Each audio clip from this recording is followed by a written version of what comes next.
Hi, this is Allison from Exploration Backcountry, here today to talk about quilts for tent campers. So the idea behind a quilt for a tent camper is that when you're in a sleeping bag, you're compressing the down beneath you, so that's not really giving you a lot of warmth.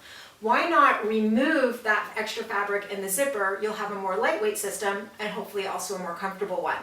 One of the things to keep in mind, both with the sleeping bag and with the quilt, is really the main warmth that you have is coming from your sleeping pad. So just make sure that your sleeping pad is the right insulation for the temperatures that you'll be experiencing that night.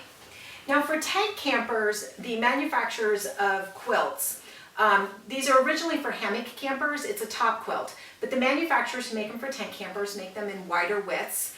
This is so that it can go around the pad, which we'll demonstrate in a bit, and they also give you straps so that you can secure it under the pad. So I'm going to demonstrate today using my 30-degree quilt, and I'm using this one because it's the most versatile one that I have.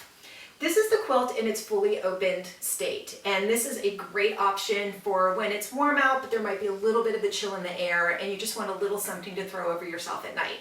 But then let's say it gets a little bit colder and your feet are getting chilled, because we've all been there. So these quilts have footbeds. And what I like about this one is it has a zipper. I also have another one with snaps, or you can get them with the footbed sewn shut. So there's a lot of options available. So I'm just going to go ahead and zip up the footbed. And you can see once it's zipped, I do have an opening at the end of it. So they all have these little toggles, so you can go ahead and just use that to close up the hole at the bottom. So you can see that just closed it up nicely. This particular quilt happens to have a snap here that you can also use just to give it a little extra security.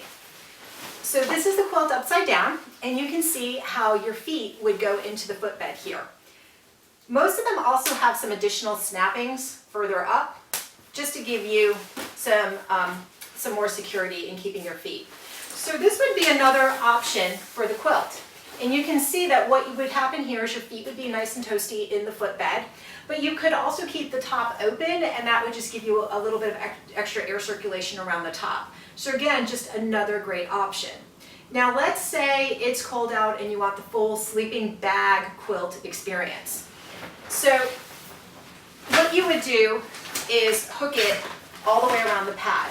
Now, a couple of things to note. As I mentioned, the manufacturers that make these for tent campers do make them in wider widths so that they can wrap around your sleeping pad. This is really important. Don't try to save some weight by going with a regular hammock top quilt. You really do need the extra width for the quilt to wrap around, otherwise it won't keep you warm. So what you can see here is I have these connectors. This one just happens to have simple male-female connectors. You can easily remove them for storage or for washing. And all I'm going to do is I'm going to find his little buddy on the other side and hook it up. And this one has two. I have another quilt that has three. They just all have different systems. Okay. So this is the quilt now secured to the sleeping pad. And you can see that the quilt is wrapping around the pad. And it's important. You're going to have to work a little bit the first night with the tension on the straps. The reason for that is you want it tight enough that the quilt doesn't start moving around as you move, and then you're going to get air coming in. The other thing you don't want to do is you don't want it so tight it starts pulling the pad like this, because then what's going to happen is you'll get an air pocket underneath, and that also won't keep you warm. Once you have them hooked and in a good place for you, just leave them there, and then anytime you hook them, they'll be the right length. So you can see here that this is the quilt in its fully assembled position. So I've got my footbed to keep my toes nice and warm, and I've got the ends of the quilt wrapped around the sleeping pad. Now this is going to be great for your rough sleepers like me that tend to toss and turn all night. So I'm just going to go ahead and get in it, and you just pop in through the top. You can see that if I were to toss and turn and move all night, the pad stays underneath, wrapped underneath the pad. So I'm going to stay nice and warm as if I were in a sleeping bag. The other advantage is for those of you that have found yourself at the other end of the tent at night, this is going to keep me secured to my sleeping pad. I'm not going anywhere. So that's another great advantage for those that tend to move around a lot at night. Now, if you also are feeling some additional draft and you want to secure it a little bit more, most of the quilts also have these neck straps. You can go ahead and secure this around the back of your neck, and then you can tighten it. There's usually a toggle that you can use to tighten it.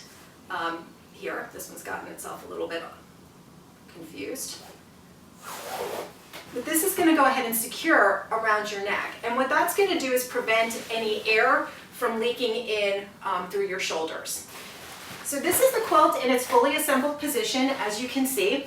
Now you can see that your head's going to be out. So what a lot of people do is they get those down hoods, or I personally use a wool hat, and I find that that's another great way to help regulate my temperature at night. So you can see that there's a lot of versatility, a lot of options with the quilt. So I hope that this answers a lot of questions about how a quilt would work for a tent camper and some of the advantages. This is Allison from Exploration Backcountry, and thank you for watching.